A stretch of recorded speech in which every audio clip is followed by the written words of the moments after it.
ডিসেম্বরের মাঝামাঝি সময়ে শীত বাড়তে থাকে। এ সময়ে কুয়াশাচ্ছন্ন হয় চারিদিক। দূর থেকে কুয়াশার ভেতর থেকে মানুষ বের হয়ে আসতে দেখা যায়। কোনো সাদা পর্দা মনে হয় এই কুয়াশা। অদৃশ্য সে পর্দা ভেদ করে মানুষের চলাফেরা। সবার গায়ে থাকে শীত নিয়ন্ত্রিত বস্ত্র, তবুও যেন শীত মানতে চায় না। ঠকঠক করে কাঁপে বৃদ্ধরা। উষার আলো ফুটতেই উঠোনে জটলা বাঁধে সবাই। মিষ্টি রোদ গায়ে মেখে আরামে। ঘাসে জমে থাকা কোমল শিশির বিন্দু অপরূপ সৌন্দর্য যেন আরও মোহনীয় করে তোলে শীতকালকে। মানুষের পদচারণে ভাঙে সে শিশিরঘর। মাকড়সার জালে জমে থাকা শিশির দেখে মনে হয় যে স্বচ্ছ কাচের তৈরি। কারিগর যেন খুব যত্ন করে তৈরি করছে। আঙ্গুল দিয়ে টোকা দিতে ঝরঝর করে শিশির ঝরে পড়ে গেল। জালের উপর থাকা মাকড়সারটা দৌড়ে চলে গেল। বিন্দু খিলখিল করে হেসে উঠল তা দেখে।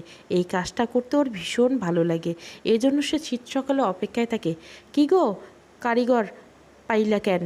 ঘর বানাইয়া শক্ত কইরা যাতে কেউ ভাঙতে না পারে, আর তোমারও পালাইতে না হব। ঘর বানাও তুমি, থাকো তুমি, আবার ডরও পাও তুমি, এমন হইলে চলবো না। আবার উচ্চস্বরে হেসে উঠল বিন্দু। ওর হাসিতে মুখরিত হয় কুয়াশাময় সকাল।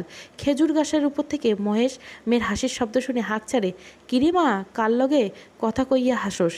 রসের হাড়ি শক্ত হাতে ধরে বাবার পানে চেয়ে বিন্দু বলে, কিছু না, তুমি নামো তাড়াতাড়ি। মহেশ ধীর গতিতে নেমে পড়ল। বাবার হাতটা আরেকটা হাড়ি সে হাতে নিল। লম্বা বাঁশের দুই প্রান্তে 6টা করে মোটা 12টা রস ভর্তি হাড়ি বেঁধে, আর বিন্দু দুই হাতে দুটো। মহেশ বাঁশটা কাঁধে নিয়ে বাড়ির পথে রওনা দিল। বিন্দু চলল বাবার পিছু পিছু। শীতকাল মাছ না ধরায় মহেশ, কারণ তখন পানি শুকিয়ে গেছে। পদ্মা জাল ফেটে তখন মাছ পাওয়া দুষ্কর। খেজুর গাছ কেটে রস বিক্রি করে বাজারে বিক্রি করে সে। আরও চন্দনা বাড়ির আঙ্গিনায় সবজি চাষ করে, তা দিয়ে চলে সংসার। এখনও সূর্যের আলো দেখা নেই। এই সময় রোজ মহেশ আর বিন্দু বের হয় রস বানাতে। বাবার সাথে যেতে বিন্দুর বেশ লাগে। মহেশ আর বিন্দুর আগমন দৌড়ে যায় সখা। রসের হাঁড়ি হাতে নিয়ে খুশিতে গদগদ করে মায়ের কাছে গেল। চন্দনা বড় পাতিল চাপিয়েছে মাটির চুলায়। ইন্দু উনুন ধরাচ্ছে। চন্দনা এক হাঁড়ি রস বিন্দুর হাতে দিয়ে জমিদার বাড়িতে দিয়ে আসতে বলে। বিন্দুর সাথে সাথে ছুটল। মেয়ের যাওয়ার পরে তাকে দীর্ঘশ্বাস ফেলে চন্দনা। মেয়েটার মাথা থেকে সম্পনের ভূত নেমেছে, তাতেই সন্তুষ্ট সে। নাহলে রক্ষে ছিল না। গায়ের মানুষ যে ছিছি করতো। বাপের নাই খবর, জানি না কোন অকাম করে বাচ্চা জন্ম দিচ্ছে, ভালো হয়েছে। বিন্দু বুঝতে পারল। চন্দনা মহেশের ডেকে বলল, হ্যাঁ গো, শুনেছ? পশ্চিম পাড়ে থেকে বিন্দুর লইকে একখান সম্বন্ধ আসছে। পোলা খুব ভালো, শহরে কাম করে। ফুলিবু আইলা কইল। আমি কিছু কই নাই, তুমি একটু খোঁজ নিয়ে দেখো, ভালো হইলে আগামু। মহেশ মাথা নেড়ে বলল, দেখমু, পোলা যদি ভালো হয় তইলে আমি আপত্তি করবো না। আমার বড় মাইয়া ভালো থাক, এইটা আমি চাই। স্বামীর কথায় যার যাপনায় আনন্দিত হলে চন্দ্রনা। মেয়েকে ভালো ঘরে বিয়ে দিতে পারলে সে খুশি। দিন দিন গায়ের রংটা আরও চাপা হচ্ছে বিন্দুর। হবে নাই বা কেন? সারাদিন রোদে টোকলা সেজে বেড়ালে এরমই হবে, নইলে মেয়েটা আর একটু ফর্সা হতো বলে মনে করে চন্দ্রনা। শহর থেকে গ্রামে পথটার দিকে তাকিয়েছে বিন্দু। সে রোজ এখানে এসে দাঁড়ায় ওর সম্পনের জন্য, কিন্তু সম্পন মাঝে দেখা মেলে না। সেই যে গেছে আর আসে নাই। বিন্দু তাকে জানাতে পারেনি, তার মা সব জেনে গেছে। সেদিন পরীর কথা মতো কাজ করছে বিন্দু। চন্দনা প্রথমে বিশ্বাস না করলেও বিন্দুর হাবভাবে বুঝে গেছে তার মেয়ে সম্পনকে ভুলে গেছে। কিন্তু বিন্দুর মনে সম্পনের জন্য এখনও আগের ভালোবাসা আছে, তা ঘুণাক্ষরে টের পায়নি চন্দনা। বিন্দুর প্রতিদিন অপেক্ষা করে কবে আসবে তার মাঝি, কবে লাল রঙে রঙিন হবে তার স্মৃতি। মন যে আর মানছে না। বিরহের দহনে পুড়ছে মন, ঝলসে যাচ্ছে সারা অঙ্গখানি। কবে তার প্রিয়তমার হাতের ছোঁয়া ঠান্ডা করবে মন। যন্ত্রণাকে ছটপট করছে। অশান্ত মনকে মিথ্যে সান্ত্বনা দিতে দিতে বিন্দু এগিয়ে চলল জমিদার বাড়ির দিকে। জমিদার বাড়িতে লোকজনের সমাগম সবসময় থাকে। আজকে এর বিচার তো কালকে ওর বিচার। কাজ নিয়ে সবসময় দরবার হতেই থাকে। পাহারা তো আছে। শামসুদ্দিনের উপর পাল্টা হামলা করা হয়নি, পুলিশ কেস হয়ে গিয়েছিল। পুলিশরা দুই পক্ষকে কঠিন হুঁশিয়ারি করে গিয়েছে, এরপর কোনো সংঘর্ষ হলে পুলিশ তাদের গ্রেপ্তার করতে বাধ্য হবে। এই অপেক্ষায় দুই পক্ষ থেমে যায়, তবে সুযোগ পেলে কেউ কাউকে ছাড় দেবে না। সপ্তবর্ণের রক্ষীদের পাশ কাটিয়ে অন্দরে ঢুকলো বিন্দু। উঠোনে এক কোণে একটু রোদ এসেছে। মালা সেখানে বসে রোদ পোয়াচ্ছে। শরীরটা তেমন ভালো না, তাই রান্না করতে যায়নি। জেসমিন আর বাকিরে সব দেখছি। বিন্দু মালার দিকে এগিয়ে এসে বলে, জেঠি গো, তোমাগো রস। রান্নাঘরে গিয়ে ছাদে যা, পড়ি আছে, ওরে ডাইকে নিয়ে আয়, রস খাওয়াবো। বিন্দু তাই করলো। এই সকালবেলা পরি ছাদে কি করে তা ভাবতে ভাবতে ছাদে উঠল বিন্দু। পরি বেলি ফুল ছিঁড়ে চুলে গাচ্ছিল। বেলি ফুল তার ভীষণ প্রিয়। মন মাতানো তার সুবাস। এই সুবাস নিয়ে সে ছাদে আসে। মাটির টবে অনেকগুলো বেলি ফুল গাছ লাগিয়েছে পলি। ফুলে ভরে উঠেছে ছাদ। বিন্দু পরীর কাছে গিয়ে বলে, এই সকালে বেলা ছাদে আইসোস কেন পড়ি? বিন্দুর দিকে তাকিয়ে এক গাল হাসলো পড়ি, কানে দুটো ফুল গুজে বলল, দেখ তো কেমন লাগছে। তুই তো এমনি সুন্দরী, তোর গায়ে আছে বইলা ফুল আরও সুন্দর লাগছে, কিন্তু ওই গাছের ফুলগুলো সুন্দর লাগতেছে না। পরি শব্দ করে হাসলো। বিন্দুর মুখে পরি সবসময় নিজের প্রশংসা পায়। পরি বিন্দুর কানে দুটো ফুল গুজে দিয়ে বলল, তোকে আরও বেশি সুন্দর লাগছে। ইস, আমি তো কালো, আমার দেখা সবচেয়ে সুন্দর নারী তুই। তুই সুন্দর বলে সম্পন মাঝির ভালোবাসা পেয়েছিস, আর আমি এখনও পাইনি। সম্পনের নাম শুনে বিন্দুর মুখে হাসি মিলিয়ে গেল। গোমরা মুখে বলল, মাঝি তো এখনও আইল না পরি। পরি বিন্দুর চিবুক স্পর্শ করে বলল, চিন্তা করিস না, এসে পড়বে, চল রস খাই। বিন্দু প্রতিদিন জমিদার বাড়িতে রস দিতে আসে, কারণ জুমান আর পরি সকালবেলা ঠান্ডা রস খেতে খুব ভালোবাসে। দুটো গ্লাসে রস নিয়ে বসে আছে মালা। পরি দৌড়ে এসে বসে। কোথা থেকে জুমানও চলে আসে, নিজের গ্লাসটা হাতে নিয়ে পরিকে বলে, আপা চলো দেখি কে আগে রস শেষ করতে পারে। আচ্ছা দেখি। দুজনে এক গ্লাসে চুমুক দিল। একটু খেয়ে দুজনে কাশতে লাগলো। এত ঠান্ডা রস কি তাড়াতাড়ি খাওয়া যায়? মালা ধমক দিয়ে বলে, আস্তে খা, নইলে খাইতে দিব না আর। সাথে সাথে চুপ হয়ে গেল দুজনে। আস্তে আস্তে রস পান করলো দুজনে। দুদিন পর সম্পান বাড়ি ফিরল, আর আসার সময় বিন্দুর জন্য আর একটা শাড়ি নিয়েছে, সাথে কিছু চুড়ি ফিতা। বিন্দুর গানে খবর যেতে সে খুশিতে আত্মহারা হয়ে গেল। তার মাঝি এসেছে, এবার তাহলে ওকে এখান থেকে নিয়ে যাবে। বিন্দুর খুশি লাগছে অনেক। বাড়ি থেকে বের হওয়ার বাহানা করছে, সম্পনকে একটু চোখের দেখা দেখবে, কিন্তু চন্দনা এটা ওটা বলে আটকে দিচ্ছে বিন্দুকে। তখন ওই ফুলি এলো চন্দনার বাড়ির কাছে, এসে বলল, কি গো তাড়াতাড়ি করো, ওরা আইলো বলে। মহেশ কই? তারপর তিনি বিন্দুর দিকে তাকিয়ে বলল, আরে তুই এখানে খাড়াই আসোস কেন? ভালো একখান কাপড় পর। বিন্দু আগামাথা কিছুই বুঝতেছে না, কে আসবে আর ওর মা কেন এত আয়োজন করছে। বিন্দু কিছু বলার আগে মহেশ মিষ্টি নিয়ে এসে চন্দনার হাতে দিল। চন্দনা বিন্দুকে নতুন কাপড় পরাতে পাঠালো। মনে সংসার নিয়ে নতুন কাপড় পরল বিন্দু। চন্দনার কাছে কিছু জিজ্ঞেস করতে ধমক দিল। ইন্দু নিজের বোনকে সুন্দর করে সাজিয়ে দিল, চুল বেঁধে চোখে কাজল পরিয়ে দিল। বিন্দু চুপ করে দাঁড়িয়ে আছে। পাত্রপক্ষ এসেছে, তাদের খাবার এগিয়ে দিচ্ছে চন্দনা আর ফুলি, সাথে মহেশও আছে। মহেশ খবর নিয়েছে, খুব ভালো ছেলে, তার মেয়ে সুখেই থাকবে, তাই সে রাজি। বিন্দুকে সবাই দেখে পছন্দ করেছে। তা শুনে চন্দনা খুশি কে দেখে। বিয়ের দিনও ঠিক হয়ে গেছে। এখন পৌষ মাস, পৌষ মাসে বিয়ে হওয়া অমঙ্গল, তাই মাঘ মাসের শুরুতে বিয়ে ঠিক হবে। কেউ গিয়ে বিন্দুকে জিজ্ঞাসাও করে না যে সে রাজি কিনা, সে অন্য কাউকে ভালোবাসে কিনা। সবাই তাদের মতামত দিচ্ছে। বিন্দু আর অপেক্ষা করলো না। পাত্রপক্ষ চলে যেতে সে ছুট লাগালো। হলুদ সর্ষে ক্ষেতের পাশ দিয়ে দৌড়ানো রমণীর চক্ষু যুগল ভেজা, কপাল লেপটে গেছে চোখের জলে। শাড়ির আঁচল সর্ষে খেতে গড়াগড়ি খাচ্ছে। কোন দিকে তাকাচ্ছে না শ্যামবতী। সে দৌড়ে গেল সম্পনের বাড়িতে। রাখিকে জড়িয়ে ধরে কাঁদতে লাগলো বিন্দু। আচমকা বিন্দুর কাছে ভরকে গেল রাখি। সম্পন ঘুমিয়েছিল। বিন্দুর কান্না শুনে ঘুম ভাঙল। উঠে গিয়ে এলো সে। বিন্দু রাখিকে জড়িয়ে ধরতে দেখে বলল, আমারে তোমার পোলা বউ বানাও গো জেঠি, নইলে এই বিন্দু মইরা যাবে। ওরা আমার চিতায় সাজাইছে। সম্পন টেনে তুলল বিন্দুকে। ইস, চোখের পানিতে কাজল ধুয়ে গালে লেগে আছে, চোখ দুটো ফুলে গেছে। সারা রাস্তা কাঁদতে কাঁদতে এসেছো? সম্পন বিন্দুর চোখের পানি মুছে দিয়ে বলে, কি হয়েছে বিন্দু, আমারই ক। ফোপাতে ফোপাতে বিন্দু বলল, মায়ে আমার বিয়ে ঠিক করছে মাঝি, আমি ওই পোলার বিয়া করুম না। আমি তো তোমার ঘরের বউ হইতে চাই মাঝি, ওরা কেন বোঝে না। বিন্দু ঝাঁপিয়ে পড়লো ওর প্রিয়তমা মাঝির বুকে, আষ্টে পিষ্টে আঁকড়ে ধরে সম্পনকে। তড়িৎ গতিতে সব কিছু হওয়াতে সম্পন ভরকে গেল। বিন্দু সম্পনকে ছেড়ে সোজা হয়ে দাঁড়িয়ে বলল, তোমারে ভোলার আগে আমি নিজেরে ভুলমু। আমার শরীর নিস্তব্ধ হইব, চোখের পাতা বন্ধ হইব, হাত পা ঠান্ডা হইব, নিঃশ্বাস শেষ হইব, তাও তোমারে আমি ভুলুম না। আমি থাকতে পারুম না মাঝি, তোমার নামের সিথির ছাড়া অন্য নামের সিঁথুর আমার মাথার পড়ার আগে যেন আমার মরণ হয়। বিন্দু কোয়াস কে ইয়া, চুপ থাক, তুই আমার বউ হবি, নইলে কারো বউ হবি না, বলে সম্পূর্ণ অসহায় দৃষ্টিতে রাখির দিকে তাকালো। রাখি ছেলের সম্পর্কে অবগত। বিন্দুকে তিনি ছেলের বউ হিসেবে দেখতে পান। আজকে বিন্দুর কান্না দেখে তার কষ্ট হচ্ছে।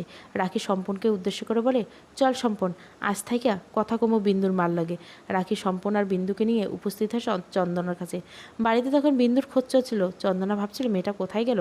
তখনই ওদের তিনজনকে আসতে দেখে এগোয় চন্দনা। রাখি চন্দনা হাত দুটো ধরে বলল, তোমার মাইয়ের হাত দুটো আমার পোলার লগে ভিক্ষা চাইছি গো দিদি, ওরা দুজন দুজনেরা পছন্দ করে, বিয়ে হইলে সুখে থাকবো। রেগে গেল চন্দনা, ঝাড়ি মেরে হাত ছাইড়ে নিয়ে বলল, দূর হও বাড়ি থাইকা, তোমার পোলার জন্মের ঠিক নেই, আবার ওই পোলার লগে আমার মাইয়ের বিয়ে দেবার কয়, শখ কত, ওর লগে মাইয়ের বিয়ে দিলে লোকে ছিছি করব। না দিদি, ওর বাপ আছে, তা কয়জন ওই পোলার বাপ? ভুল বুঝেন না দিদি, আমার সম্পনের বাপ আছে, তার কোনো খোঁজ নাই, আমার গায়ে কোনো কলঙ্ক নাই দিদি।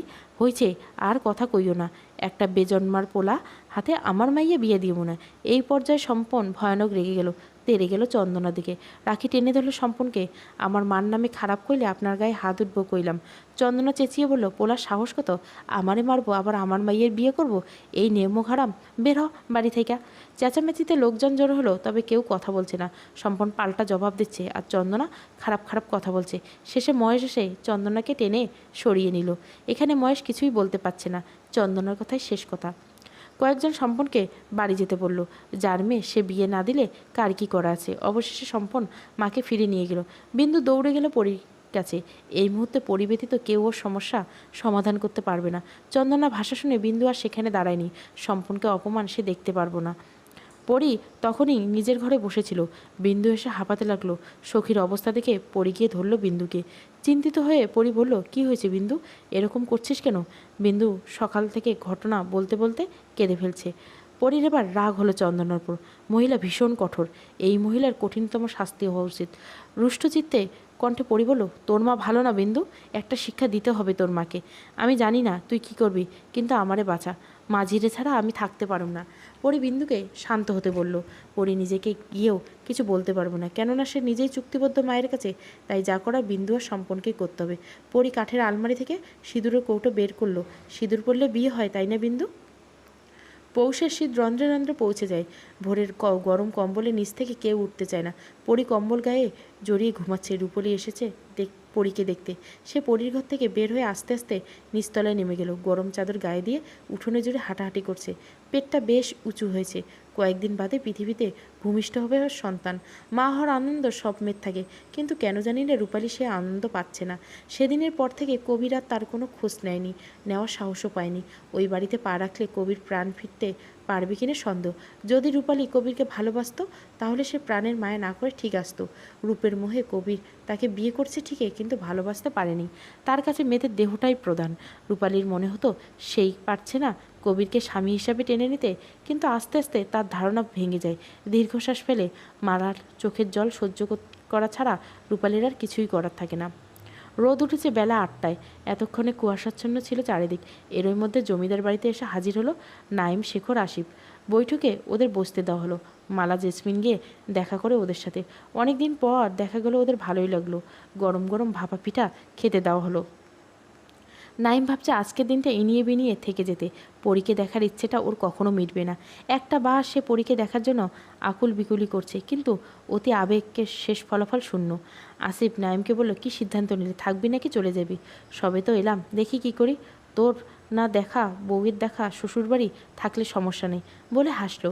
নিজের ঘর থেকে বেরোতে নাইম দেখে সেদিকে এগিয়ে গেল সাহেব। বলল, আপনারা কখন এসেছেন? নাইম মৃদু হেসে জবাব দিলে, এই তো কিছুক্ষণ আগে। আপনার অবস্থা? জি ভালো। তা হঠাৎ আমাদের কথা মনে পড়লো? হঠাৎ মানে এতদিন পর এলেন তাই বললাম। নাইমের বদলে আসি বলল, আসলে এসেছি গ্রামটা দেখলে, বন্যার সময় একরকম ছিল আর এখন আর একরকম, এটাই দেখতে এসেছি, একটু পরেই চলে যাব। নাইম চোখ গরম করে আসিফকে দিকে তাকালো। বিনিময়ে হাসলো আসিফ, দিল সব কিছু মাটি করে। আগ বাড়িয়ে কথা বলার প্রয়োজন। আজকে বরং থেকে যান, পাশের গ্রামে যাত্রাপালা, রাতে সবাই দেখতে যাব, আপনাদের ভালো লাগবে। শায়েরের কথা শুনে নাইম তৃপ্তি হাসলো, বলল, তাই নাকি? তাহলে তো যেতেই হয়। সমস্যা নেই, আমরা থাকবো। শুনে খুশি হলাম। আচ্ছা আপনারা থাকুন, আমি কাজে যাই, রাতে দেখা হচ্ছে। শাহেদ চলে গেল। নাইম মনে মনে খুশি। আজকে অন্তত সে চেষ্টা করবে পরীর মুখোমুখি হবেই। নিজের ঘরে বসে কুসুমের পরনের কাপড়টা ভাঁজ করছে পরী। কুসুমকে একখানা নতুন চাদর দিয়ে ওর পুরনো চাদরটা এনেছে। এমনকি জুতাটাও কুসুমের। কোনো রকম ঝুঁকি নিতে প্রস্তুত নয় পরী। আজকে রাতের আধারে বের হবে সে। অনেক বড় একটা সিদ্ধান্ত নিয়েছে পরী। বিন্দু আর সম্পূর্ণের বিয়ে দিবে, তাও নিজে দাঁড়িয়ে থেকে। বিন্দুকে বলেছে সে সম্পূর্ণকে সব বলে। সম্পূর্ণ রাজি, আর কি চাই।